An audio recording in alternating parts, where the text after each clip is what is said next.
구독자 여러분, 오늘도 지혜품아치를 찾아주셔서 진심으로 감사드립니다. 연말연시를 평안하고 행복하게 보내시기를 바랍니다. 날씨가 갑자기 추워지면서 벌써부터 난방비 고지서 걱정하시는 시니어님들 정말 많으십니다. 오늘 다룰 내용은 정부와 관계부처에서 공식적으로 발표한 2025년 동절기 난방비 지원 확대 방안과 에너지 바우처 개편 내용입니다. 예전에는 기초생활수급자 중에서도 아주 일부만 혜택을 받았다면 올해는 지원 금액이 대폭 늘어났고 대상자 범위도 이전보다 넓어졌습니다. 무엇이 어떻게 바뀌었는지 정확히 알고 계셔야 남들 다 받는 혜택을 나만 놓치는 일이 없습니다. 시니어님들께 실질적인 도움이 돼 아주 특별한 팁과 함께 자칫 놓치면 손해볼 수 있는 핵심 주의사항까지 한 번에 정리해드릴 테니 끝까지 놓치지 말고 시청해주세요. 오늘도 인사는 짧게, 핵심만 정확하게 바로 시작합니다. 보시기 전 좋아요 한 번씩 부탁드립니다. 시니어님들 혹시 에너지 바우처라는 말 들어보셨나요? 정부에서 추운 겨울을 따뜻하게 보내라고 카드 형태나 요금 차감 방식으로 난방비를 지원해주는 제도인데요. 올해 가장 크게 바뀐 점은 바로 지원 금액의 규모입니다. 가구당 지원금이 더 늘어나야 한다는 현장의 목소리를 반영하여 2025년에는 가구원 수와 조건에 따라 3인 가구 기준으로 최대 약 53만 원, 4인 이상 가구는 최대 70만 원 수준까지 지원 금액이 상향되었습니다. 이건 단순히 소문이 아니라 산업통상자원부와 관련 부처에서 공식적으로 발표한 자료를 바탕으로 말씀드리는 내용입니다. 그런데 여기서 정말 중요한 점이 하나 있습니다. 이 에너지 바우처는 신청 기한이 엄격히 정해져 있다는 사실입니다. 올해 신청 마감일은 12월 31일까지입니다. 이제 마감일이 얼마 남지 않았습니다. 이 날짜를 넘기면 아무리 상황이 어려워도 소급해서 받기가 매우 어렵습니다. 지금 당장 내가 대상인지 아닌지 확신이 서지 않으신다면 주저하지 말고 가까운 읍면동 행정복지센터에 전화해서 내가 올해 에너지 바우처 지원 대상에 포함되는지 확인해 주세요 라고 한마디만 하시면 됩니다. 그럼 어떤 분들이 신청하실 수 있을까요? 질문을 하나 드려보겠습니다. 나는 기초수급자가 아닌데 받을 수 있을까? 하고 궁금하시죠? 기본적으로는 생계, 의료, 주거, 교육, 급여 수급자분들이 주요 대상이지만 그 안에서 노인, 영유아, 장애인, 임산부 혹은 한부모 가족이 포함되어 있어야 합니다. 특히 올해는 일부 지원 사업에서 다자녀 가구에 대한 기준이 완화되어 19세 미만 자녀가 2명만 있어도 혜택을 보는 사례가 늘어나고 있습니다.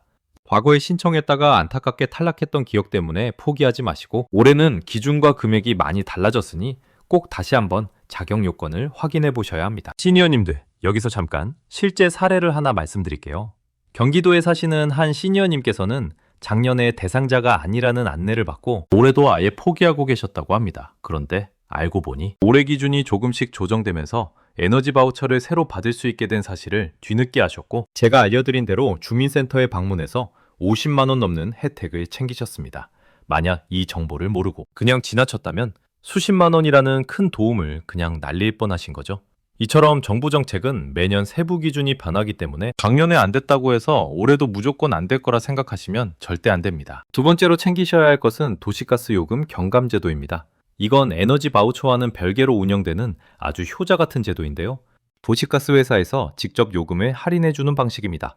기초생활수급자나 차상위 계층뿐만 아니라 장애인, 국가유공자, 독립유공자, 그리고 다자녀 가구까지 지원 대상이 상당히 폭넓습니다.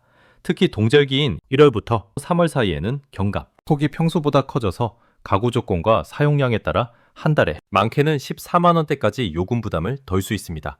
에너지 바우처를 이미 받고 계신 분들도 상당수 중고 혜택이 가능하니까 가스 고지서를 유심히 보시고 할인이 제대로 적용되고 있는지 꼭 체크해 보세요. 만약 고지서에 할인 내역이 보이지 않는다면 지금 바로 거주지역 도시가스 고객센터에 전화해서 신청 자격이 되는지 확인하셔야 합니다. 세 번째는 지역 난방을 쓰시는 시니어님들을 위한 정보입니다. 아파트에 사시는 분들 중에 개별 보일러가 아니라 지역 난방을 쓰시는 경우가 있죠. 이럴 때는 한국지역난방공사에서 운영하는 에너지 복지요금 지원을 별도로 신청하셔야 합니다. 이건 도시가스 할인과는 운영 주체가 달라서 따로 챙기지 않으면 그냥 지나치기. 정말 쉽습니다. 수급 자격에 따라 매달 일정 금액이 요금에서 차감되거나 환급되는데요. 금액이 작아 보일 수 있지만 겨울철 전체 기간을 합치면 무시 못할 큰 금액이 됩니다. 쌀 한 포대 사실 수 있는 귀한 돈이니 지역난방공사 고객센터 1688-2488번으로 전화해서 내 가구가 등록되어 있는지 꼭 확인해 보시기 바랍니다. 지역난방공사에 따라 과거에 놓친 금액을 일부 소급해주는 경우도 있으니 꼭 함께 문의해보세요. 네 번째는 이미 당첨 결과가 발표된 사랑온 난방비 지원 사업입니다. 이건 한국지역난방공사에서 선별적으로 가구당 50만 원을 지원해준 사업이었는데요. 이미 신청을 마친 시니어님들은 지금 바로 휴대폰 문자 메시지를 확인해보세요. 당첨되신 분들께는 이미 개별 연락이 발송되었습니다. 혹시 문자를 못 받으셨다면 홈페이지 마이페이지에서 심사 결과를 직접 확인하실 수 있습니다. 이 사업은 이미 접수가 마감된 한시적 사업이라 지금 새로 신청하실 수는 없지만 신청하셨던 분들이라면 혹시 모를 당첨 소식을 놓치지 마셨으면 좋겠습니다. 이번에 선정이 안 되셨더라도 너무 낙심하지 마세요. 제가 앞에서 말씀드린 에너지 바우처와 요금 경감 혜택이 훨씬 더 지속적이고 큰 혜택이니까요. 시니어님들, 제가 이런 정보를 정리하다 보니 뉴스와 댓글에서 참 안타까운 사연들을 많이 봅니다.